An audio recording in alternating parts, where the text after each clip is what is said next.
Welcome to Nice and Blunt. I'm Adam Riancho, and it's week 7. Time for my running back rankings. As always, these are intended for half PPR leagues, but this week is weird at the position. We only have 2 teams on bye, the Bears and the Cowboys, so you can't start Rico Dowdle or DeAndre Swift. Zeke and Roschon Johnson also unavailable, but there's also a lot of weird situations with injuries. Obviously, McCaffrey, I think, is still on IR. Isaiah Pacheco still on IR. Jonathan Brooks is on IR, but his practice window might get opened. For now, I'm not ranking him, though. Gus Edwards was placed on IR. I don't think Cordero Patterson returned, so he's also unranked. And then Travis Etienne is doubtful. Didn't rank him this week.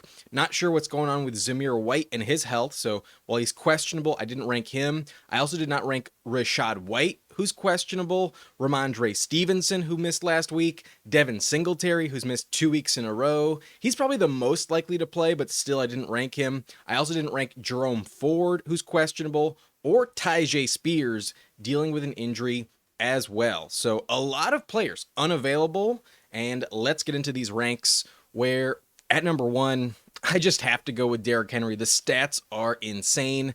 An average of 153 yards with 7 touchdowns over the last 4 games. Just an absolute beast. He is clearly the king, and despite his age, it's like he's never going to drop off. He's just so fucking good.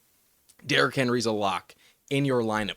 At number 2, though, I have Saquon Barkley at the Giants, a revenge game here for Saquon. Last week was weird, but in this game he's getting a touchdown, maybe even 2 or 3, but I think they might underestimate their opponent a little bit, and the time of possession might limit the volume of overall plays that the Eagles run. I do kind of worry about this game in terms of time of possession. I think the Giants actually win, but Saquon is going to play well. It is a bottom 10 matchup. The Giants ranked number 25 over the last 5 games, only giving up 2 touchdowns to the position, only 76 rushing yards per game on the ground. But Saquon has actually dipped a little bit in terms of production lately. In his last 4 games, only averaging 15.6 points, but with only 2 touchdowns, that's the main reason I can't rank him above Derrick Henry. Henry's just much safer.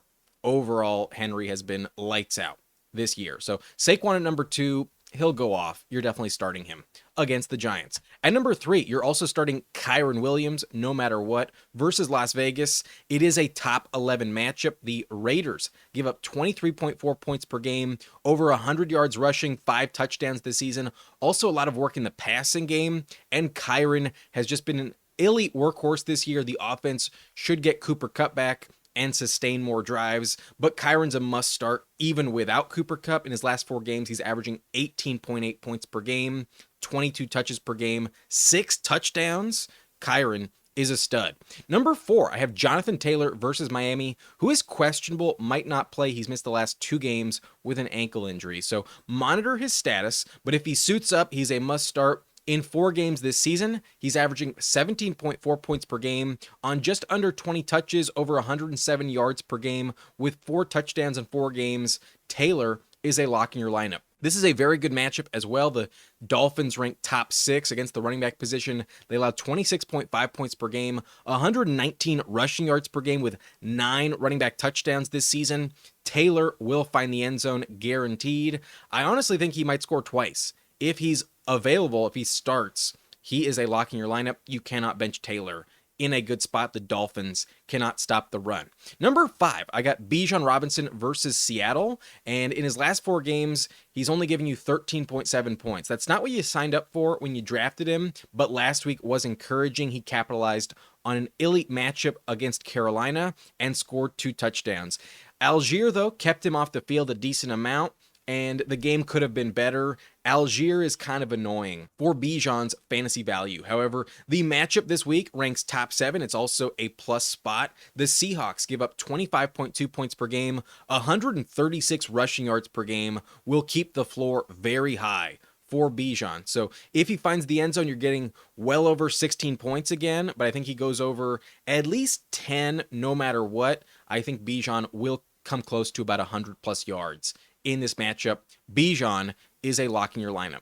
Number 6, I got Joe Mixon at Green Bay, who's been playing lights out this season, an average of 19.3 points per game in 3 games this year, about 20 touches per game, 120 yards per game with 3 touchdowns, especially given the fact that Nico Collins is on IR. You could argue that Joe Mixon is actually their best offensive weapon, and as long as he's healthy, Mixon will maintain top 10 value all season long. I think he's a guarantee to score a touchdown here. I think this could be a high-scoring game, and Mixon should be in your lineup no matter what. Number 7, another player I'm starting no matter what, would be Kenneth Walker, who's averaging 19.4 points per game over his last 4, and an average of 18 touches per game. 5.3 catches per game is not what we expected from him coming into the year. He had not been that type of guy in terms of target share. So love that usage for him. Seeing his passing game role increase every week just makes you that much more confident, especially in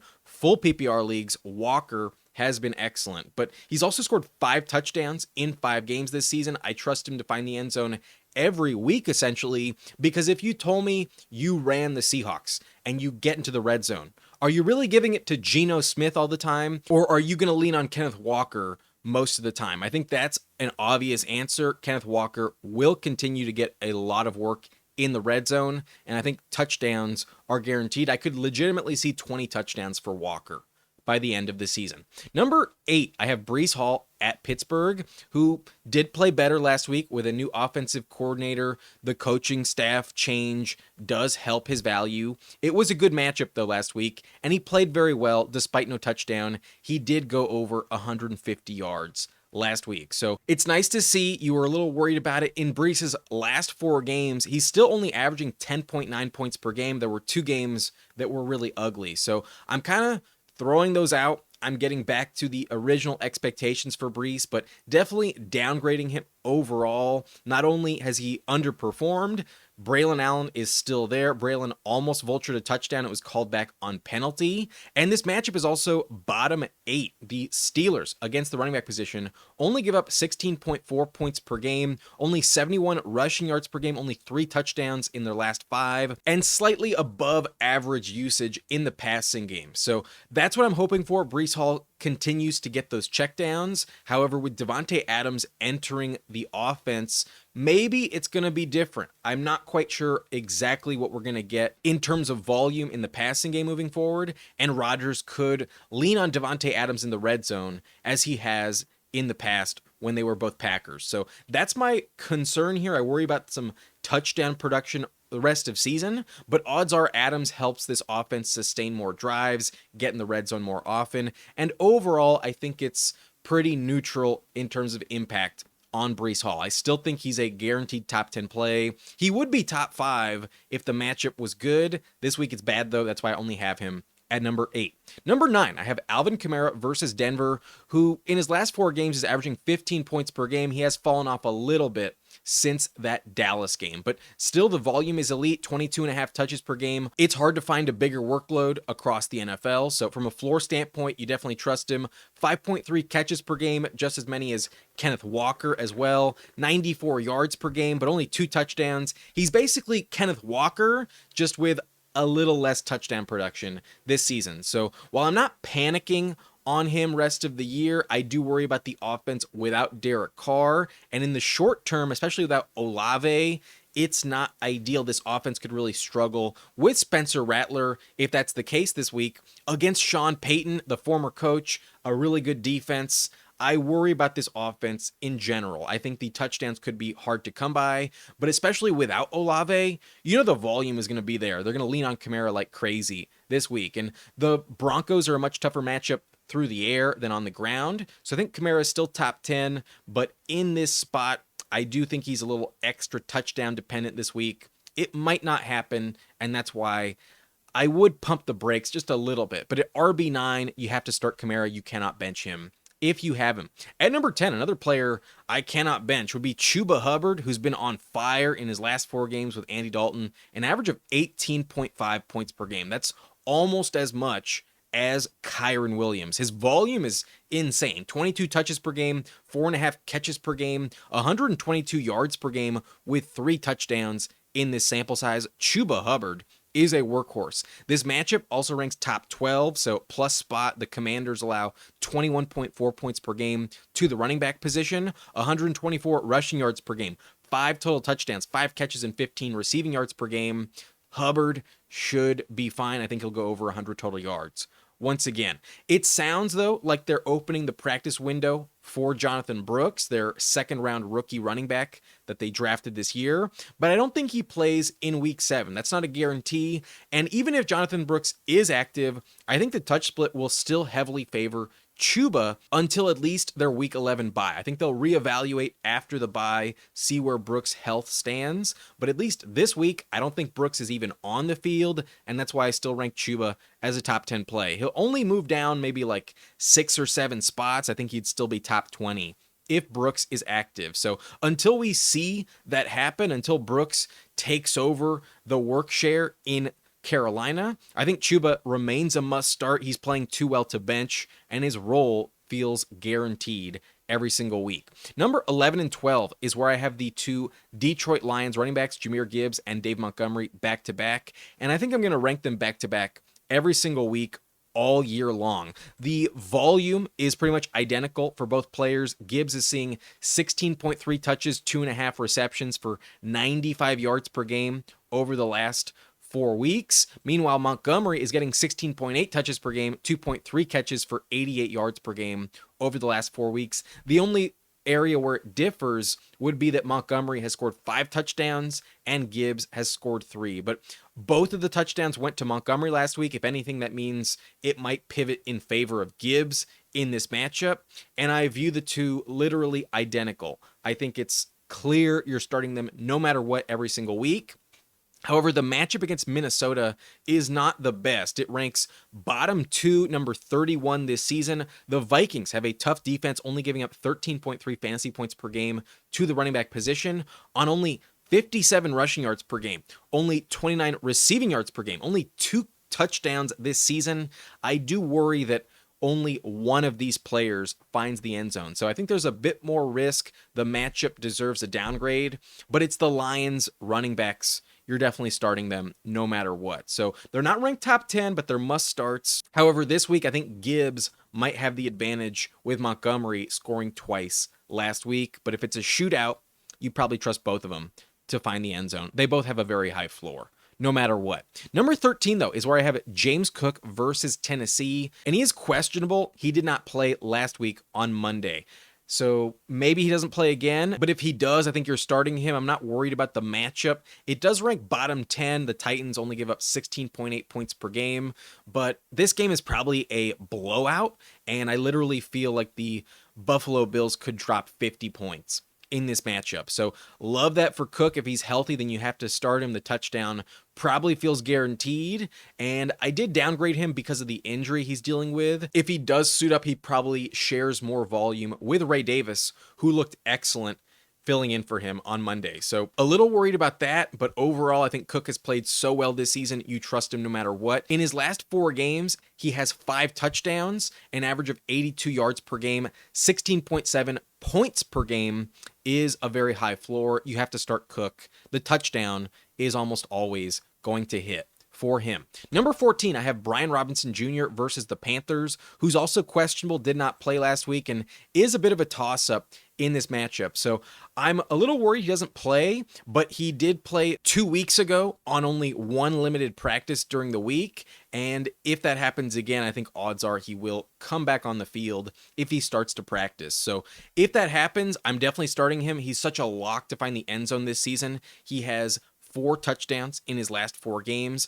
5 on the season. But if he's active, you have to start him because of the matchup. The Panthers are the best matchup possible. They give up 31.4 points per game to the position, 134 rushing yards per game, 30 receiving yards per game, and over the last 5 games, 11 touchdowns allowed to the position. So Bijan Robinson Jr., a lock to find the end zone. He will go off and give you a very safe floor against the Panthers. Even if it's a timeshare between him and Ekeler and even McNichols possibly, I expect Bijan Robinson to find the end zone. He will be good against the Panthers. Everyone is. Number 15, I have J.K. Dobbins at Arizona, who, as long as the tackles and Justin Herbert are healthy, he is averaging 16.1 points in those 3 games. So very high usage from Dobbins, an average of 20 touches per game this season. With 2 touchdowns in his last 4 games, he is a very safe bet.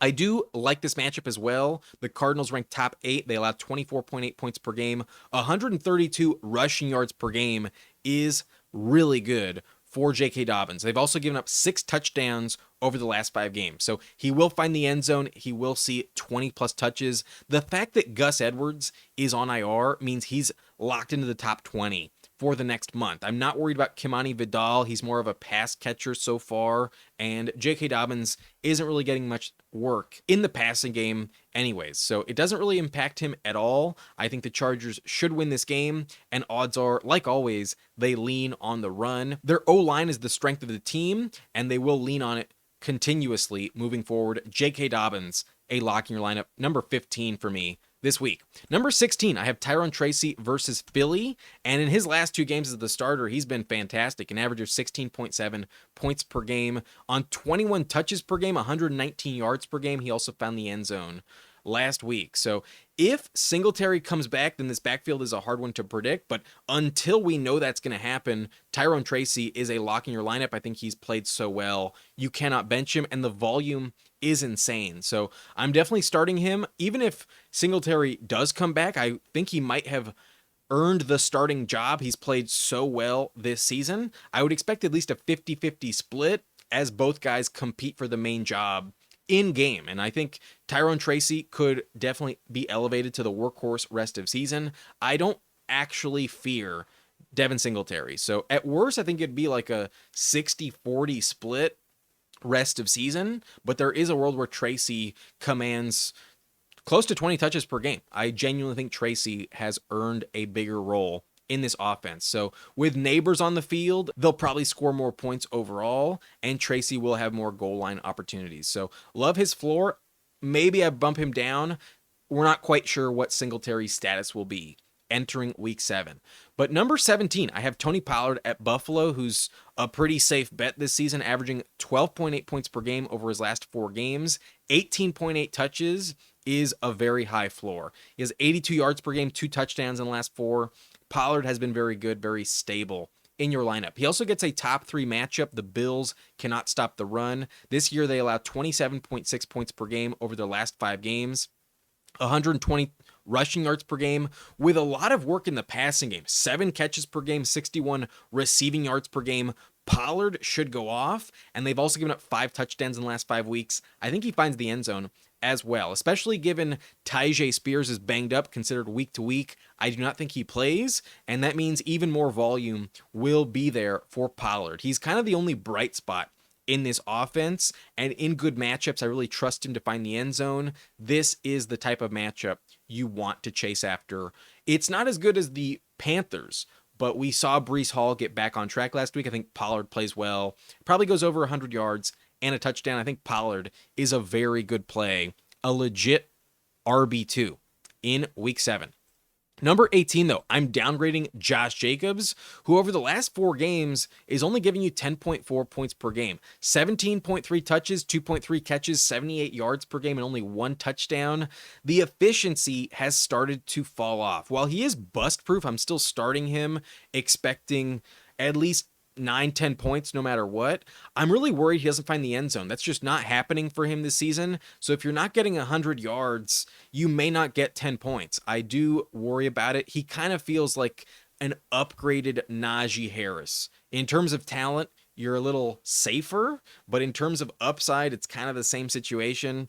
Really unlikely he finds the end zone this season, and it's just not a safe bet. Now Marshawn Lloyd might also be healthy as well. He might start practicing this week, and it could be more crowded in this backfield. Emmanuel Wilson is annoying for Jacobs' value. I don't think Emmanuel Wilson is helping the situation at all. So that's why I'm lowering expectations on Jacobs. The touchdown is not that safe to bet on, and the matchup is also bottom 10. The Texans have only given up 3 touchdowns to running backs over the last 5 weeks, 16.7 points per game on average. So tough matchup. Jacobs gets a downgrade. He's just not the running back you were hoping for when you drafted him. You were expecting maybe top 10 potential.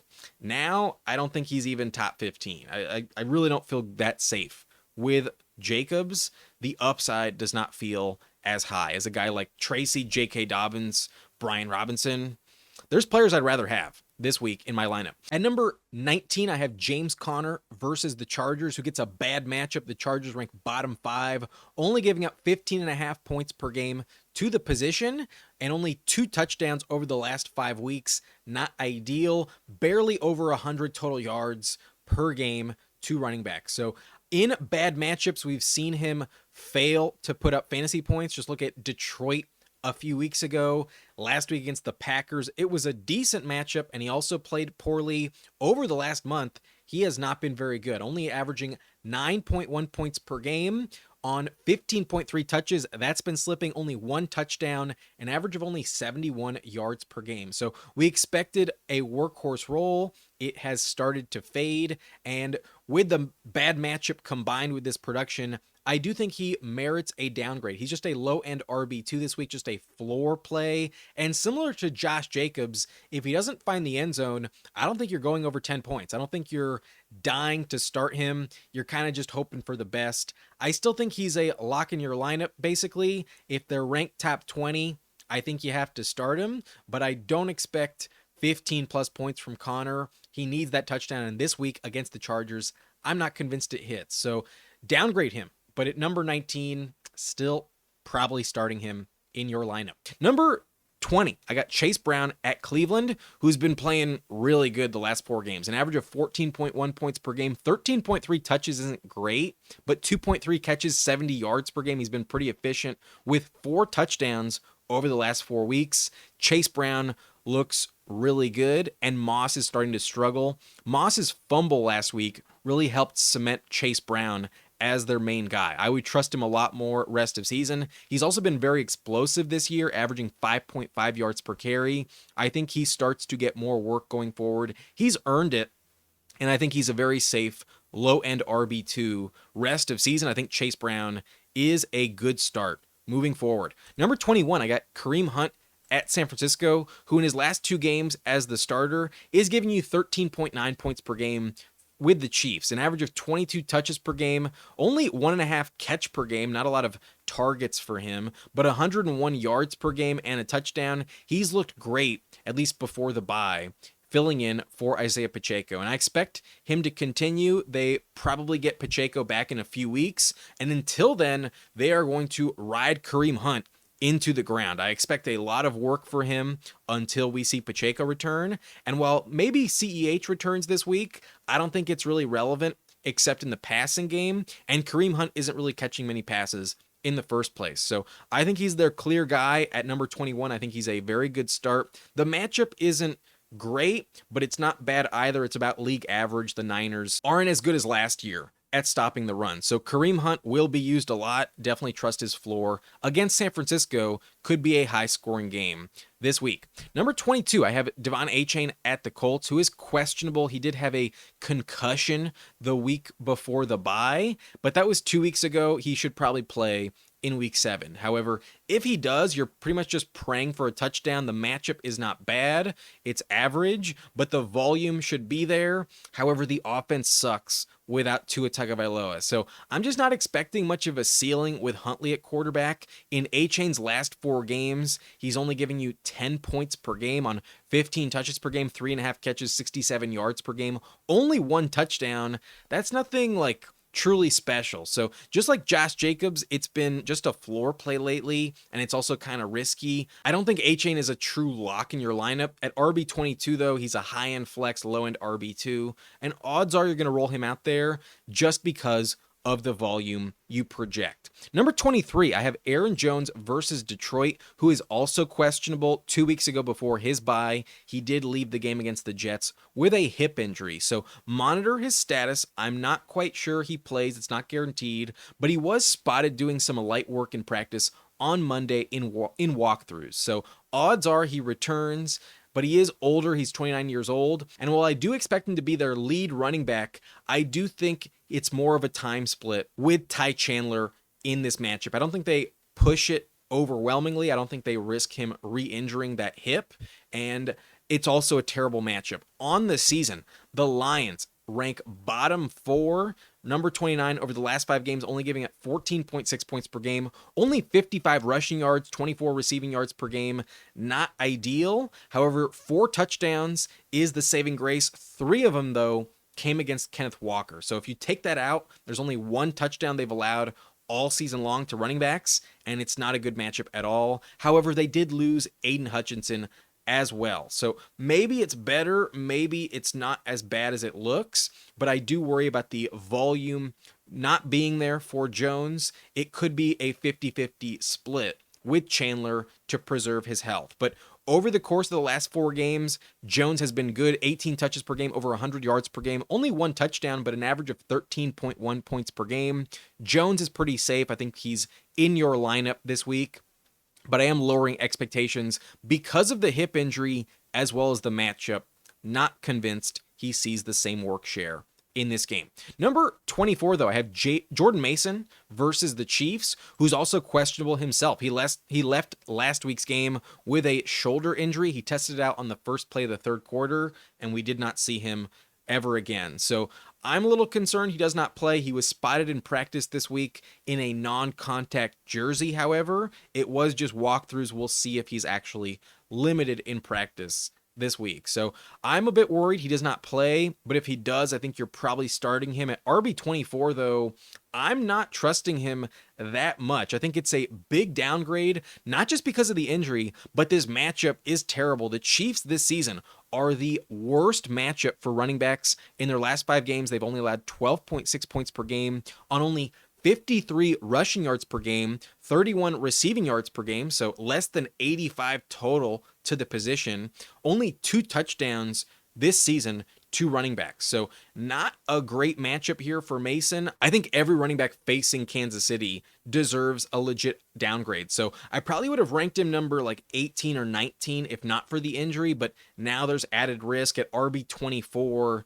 He could burn you. He could absolutely start the game and not finish it. I'm not convinced he finds the end zone. Even if he plays the full game, the Chiefs are scary. So RB24 for Jordan Mason, I think you could legitimately bench him. I'd kind of rather keep him on the bench, honestly. I do worry about it. And if it wasn't for the nature of the Niners offense, I don't think you'd trust him as much. It's kind of just name value and a history of success in San Francisco. But really bad matchup. Worried about the injury. He might not play. I'd rather see him sit this one out and feel more comfortable that I'm getting all of the touches with like Isaac Guerendo as opposed to worrying about a split for Mason. So not great, not an ideal situation. Big downgrade. I think you should consider benching Mason this week. Number 25, though, right behind him, I have Bucky Irving versus Baltimore, who in his last 4 games is averaging 11 points per game with 2 touchdowns. Not a lot of volume, though. Only 12.5 touches per game, only 2 catches per game, but 75 yards means he's pretty efficient on that volume. So I do trust him as the main running back in Tampa, especially without Rachaad White. Last week, he had 17.5 points on 16 touches, but it was still a 50-50 split with him and Sean Tucker. However, there was some garbage time in the second half. One of Tucker's touchdowns was a massive gain, kind of hard to replicate week to week. So while Bucky Irving did not get the 80+% of touches we expected, I'm not quite convinced that Sean Tucker is actually like a legitimate threat moving forward. However, this matchup here against the Ravens is bottom 3. The Ravens only give up 14.1 points per game over their last 5, only 44 rushing yards per game, only 3 touchdowns, and only 37 receiving yards per game. So you're not getting a lot of efficient usage from running backs against Baltimore. Just ask Austin Ekeler last week, who was the starter without Brian Robinson, if this is a good matchup or not. Ekeler was not very good against the Ravens. So they're bad against the pass. They're really good on the ground. And I don't think Bucky Irving is a smash start this week. Even if Rachaad White is unavailable, the touch split is not that much bigger. And the matchup is so bad, I think he does deserve a downgrade. Similar to Jordan Mason, not my favorite play on the week. Number 26, I have Antonio Gibson at Jacksonville, who deserves flex consideration if Ramondre Stevenson does miss once again. The Jags give up 23.7 points per game. They are a top 10 matchup against the position. They've also allowed 6 touchdowns over the last 5 games and a lot of work in the passing game. 6 catches per game, 50 receiving yards per game on top of 84 rushing yards per game. So Antonio Gibson could very well capitalize on this matchup. The Jags really can't stop running backs at all this year. So love that for Gibson, especially in the passing game. I think it does deserve an upgrade. And although he wasn't special on Sunday versus Houston, I do think he will get more volume. The game script was really bad. They trailed by 2 touchdowns almost instantly, and it really didn't help them to run the ball. He was also very inefficient, only 1.5 yards per carry against the Texans. However, before that, he was averaging 5.9 yards per carry in his first 5 games. And now on the season, Gibson is still averaging 4.7 yards per carry. So I think he'll be okay. He had 16 touches last week, 3 catches, only 43 yards, but I think it could double in terms of the yardage this week against the Jags. So I think he's interesting. You're hoping for a touchdown, but I think the floor is kind of safe. Assuming he's the starter, the volume should carry him in a good matchup to usable value this week. I think he will go over 8 or 9 points. Without the touchdown, though, you probably do not surpass double digits. So keep that in mind, but a legit flex play this week if he's the starter. Gibson is not a terrible option. Number 27, in the same game, I have Tank Bigsby versus New England, who might be the workhorse, assuming Travis Etienne doesn't play. Etienne is doubtful. However, last week, Etienne got hurt early on in the game, and Bigsby was still in a timeshare with Dearness Johnson. They were never competitive, so maybe it was just the game script that really went away from him. However, I just don't feel like it's a guarantee to know what you're expecting from any of the Jags running backs. This team is really bad. They could also lay an egg once again. And even in a good matchup, I don't feel that safe about it. It still feels very touchdown dependent with Bigsby. The matchup, though, is top 5. In their last 5 games, the Patriots have given up 26.9 points per game to running backs, 130 rushing yards per game, 7 running back touchdowns, another 34 receiving yards per game as well. So high floor expected for Bigsby, but I just don't like this offense as a whole. Bigsby in his last 4 games is averaging 9.4 points per game, and that includes 2 touchdowns. So if you take it out of the equation, you're only getting about 6.5 points per game. That's nothing special, and Bigsby does feel like a liability. I think both him and Gibson are very low-end flex plays, even if they are the workhorse starters for their teams. Number 28, I have Najee Harris versus the Jets, who in his last 4 games is averaging 12 points per game. He finally found the end zone last week, but it was against the Raiders. It was a good matchup. This is not a good matchup. The Jets rank bottom 6. In their last 5 games, they've allowed 15.8 points per game, 93 rushing yards, another 31 receiving yards. However, only 1 running back touchdown over the last 5 weeks. So very low odds that Najee scores this week, and without it, you're getting a decent floor, but no upside. Najee is not a safe option to go over 10 points. So that's what I'm expecting once again, about 8 or 9. A decent floor if you're trying to just avoid a bagel, but you can kind of do that with anyone. So I don't feel like Najee is a significant upgrade. I think he's in the same tier as Gibson and Tank Bigsby, but he actually has more competition with Jaylen Warrne looming behind him. So at RB28, I think you can legitimately bench him. I think he's just a floor play. Kind of the last guy I would consider at flex this week. However, Austin Ekeler deserves your attention, especially because of the matchup. The Panthers are the best matchup possible. They've allowed 11 touchdowns to running backs over the last 5 games. And in Ekeler's last 4, when healthy, with Brian Robinson active for most of them, Ekeler still gives you 10.6 points per game. He's been very efficient, 77 yards per game on only 9.3 touches per game. Eckler's very good. He also has a touchdown in that sample size, and although he wasn't great last week, the Ravens are far more difficult of a matchup than the Panthers. So I would legitimately rank Ekeler top 15 if Brian Robinson misses another game. But I think even as the backup, Ekeler has a very high floor this week, some high upside as well. I think the touchdown is an interesting bet to make. And I think Ekeler is a very good option to pivot to if you are desperate. Maybe you have to replace DeAndre Swift this week and you're kind of thin on your bench. I think Ekeler in such a good matchup deserves a very high upgrade. I think he's still top 30, even if Brian Robinson is active. I think he's a good start as a flex this week.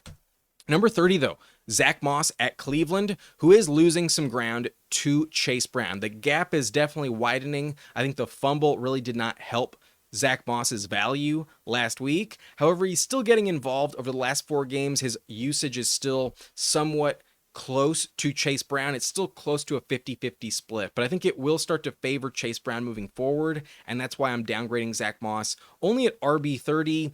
Previous to this game, I was ranking Chase Brown and Zack Moss back-to-back. Now I rank Chase Brown 10 spots higher, and at the moment, I would much rather have Chase Brown than Zack Moss. I'm not quite sure that will change. Moss may have lost his job, but I still think he's one of the better backups to roster. Number 31, I got Raheem Mostert at the Colts, who did get 21 touches 2 weeks ago with 2 catches for 98 yards total, the last time we saw him when DeVon Achane left the game with a concussion. So I'm not expecting that type of volume. It's kind of hard to totally estimate what the role will be for Mostert because he's missed a lot of time this year. And when he did get a lot of touches, Achane was inactive. But I do think he's one of the safer RB2s you can find. It's just a question of what does this offense really offer with Tyler Huntley at quarterback. So he's not the worst option, but it's kind of hard to trust multiple running backs in such a bad offense. At RB31, this is where I'm definitely benching players moving forward. I'm not starting Nick Chubb this week. I don't feel good about it against the Bengals. It is a top 13 matchup, but that's basically league average.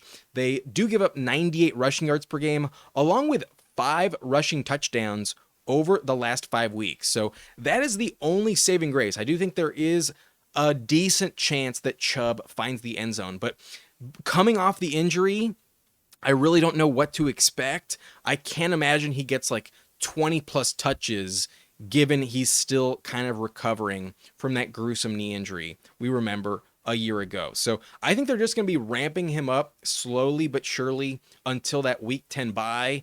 After that, they'll reevaluate and potentially let him loose if he's feeling up to it. However, until then, I think it's kind of a committee. He probably finds the end zone, but without it, I think you will not go over 6 points. And I really just don't trust him to get more than like 10 or 12 touches in this game. So the touchdown's really the only upside here.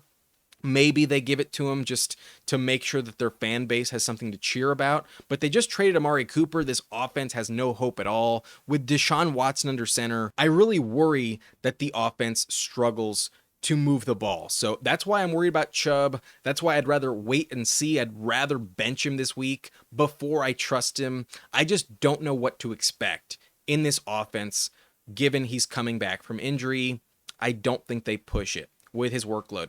Number 33, though, I have Alexander Mattison at the Rams, who is technically a starting NFL running back. That's something. It is valuable in fantasy, but you're really just hoping for a touchdown with Mattison. He's been the best bet in Las Vegas, though, this season to get it, but still, no thank you. I don't trust him. He's not as valuable as even Austin Ekeler this season. He's averaging 10 points per game over the last 4 games, and that includes 2 touchdowns. So if you take it out of the equation, you're not even getting 7 points per game. So no thank you with Mattison. I'm going to avoid it. And I'm also avoiding Javonte Williams like the plague at New Orleans this week. Javonte in his last 4 games only averaging 7.5 points per game, and that's on 13 touches, 67 yards per game, 2 fumbles in that span. So Javonte is losing his job. I genuinely think that a month from now, we're going to see Jaleel McLaughlin and Audric Estime see more of a role in this offense straight up. I think it's going to be more of a committee moving forward, and Javonte will slowly move down the pecking order. I do not trust him at all. I think while he does get a good matchup on paper here, the Saints rank top 2. They've given up 6 touchdowns over the last 5 games to the position, along with 127 rushing yards, 51 receiving yards. I really have no faith that Javonte capitalizes. I really just don't trust him. I think he's fading fast, and I genuinely don't want to start him. I think he could lose his job as early as this week. So no thank you with Javonte, even in an upgrade of a matchup, just like Mattison, who gets an upgraded matchup. I don't think you can trust either the Raiders or the Broncos starting running back. Number 35, I have Ray Davis versus Tennessee, and he played excellent in week 6 as the starter. 16.7 points, 23 touches, 3 catches, 152 yards, but no touchdown. He would be a top 20 play instantly if James Cook misses the game again. However, I think Cook will play. Even if he does, I think Davis probably gets more work as they keep Cook on a snap count. I think he's an interesting flex option this week, but I kind of want to see it with Cook on the field before I put him in my lineup. I still don't know what to expect in terms of volume. So you're only starting him if Cook does not play, but at RB35 in a very deep format, he's not the worst flex play you could find. The floor, though, is pretty low. Number 36, I have Isaac Guerendo versus the Chiefs, and maybe he gets this starting job straight up. I do see more of a timeshare with him and Jordan Mason, assuming Mason's healthy, but if Mason doesn't play, I'm not quite sure how much I would upgrade Guerendo because the matchup is terrible, and I expect Kyle Juszczyk to be the pass catcher, so I don't think you get much PPR value from Guerendo. He did have 99 rushing yards last week on only 10 rush attempts. He had a breakaway touchdown that he decided not to punch in, and that did cost him about 6.5, 7 points last week. So he has the burst, he has the speed. I'm interested in him, but it's really a bad matchup here, and I would only consider starting him if Jordan Mason does not start. If Mason is active, I think I might even downgrade Guerendo a little bit. I'm ranking him this high as a player to pick up off the waiver wire as an insurance policy to Mason. But I don't think I'd rank him above Ekeler. He'd barely be a top 30 play if he's the starter. I think it will be a significant split between him and Kyle Juszczyk. So keep an eye on him, but I think the matchup is so bad, I don't think he's an automatic start, even if he is the starting running back of the Niners this week. Number 37, I have Ty Chandler versus Detroit, who may get the start. It's possible that Aaron Jones does not play. He did get hurt 2 weeks ago, but off the bye, I do think Aaron Jones will be active. So it's mainly just contingent upside as well. However, Ty Chandler should probably get more work assuming Jones is on a snap count. I don't think it'll be the same type of volume for Aaron Jones this week. So that's why I think Ty Chandler has a higher floor, but the matchup is not good against Detroit. I don't think he finds the end zone, and on paper, it's definitely a downgrade. So really touchdown dependent, unlikely to happen. Ty Chandler, mainly just a waiver wire pickup with contingent upside behind a banged up Aaron Jones. Number 38 is Sean Tucker versus Baltimore, and I'm not going to overreact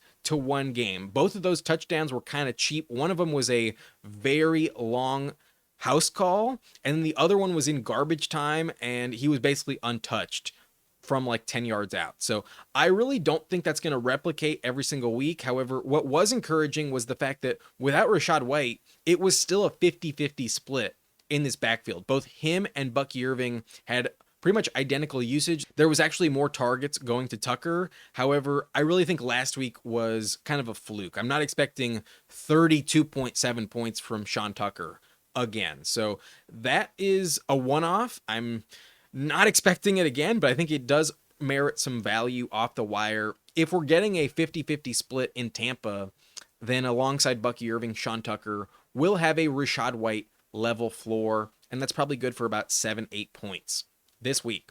Number 39, I have Jaylen Warrne versus the Jets, and back from injury, I did not see as many touches for him as I expected in his first game back. He only had 9 touches, 3 catches, 18 total yards. He was pretty bad against Las Vegas. It was also a good matchup, so kind of shocking how badly he played. However, if Russell Wilson is the quarterback, there's a potential that that happens. I would expect a lot more checkdowns to the running back position, and that means Jaylen Warrne will capitalize, will have a higher floor. So he is someone to keep an eye on. He's rostered in under 50% on ESPN, so I would consider picking him up. He's not a terrible play. However, he's played very poorly this year, and injury has been a big reason why. He's been very banged up since the preseason. So not a must start for sure. At RB39, you're probably keeping him on the bench, but I would pick him up off the wire if available. Number 40, I have Tyler Allgeier versus Seattle, who played very well last week in the best matchup possible, and this week he gets a top 7 matchup against the Seahawks. So it's kind of predict when he finds the end zone, but if it happens, I think you will be happy. Without it, you're kind of screwed. I don't think you go over 8 points, but in Allgeier's last 4 games, he is averaging 8.4 points per game. I think he is an interesting handcuff to roster. Behind him, I'll just kind of rip through these last 10 RBs 41 through 50. I have Braylon Allen at 41 at the Steelers, and he almost scored a touchdown last week. It was called back. He does get involved in this backfield. Number 42, I have Dameon Pierce at Green Bay, who is clearly the backup behind Joe Mixon. But if it wasn't for garbage time last week, I don't think he would have done anything. He did have a long touchdown, and that probably doesn't happen again. But I definitely prefer him over Akers and Ogunbowale.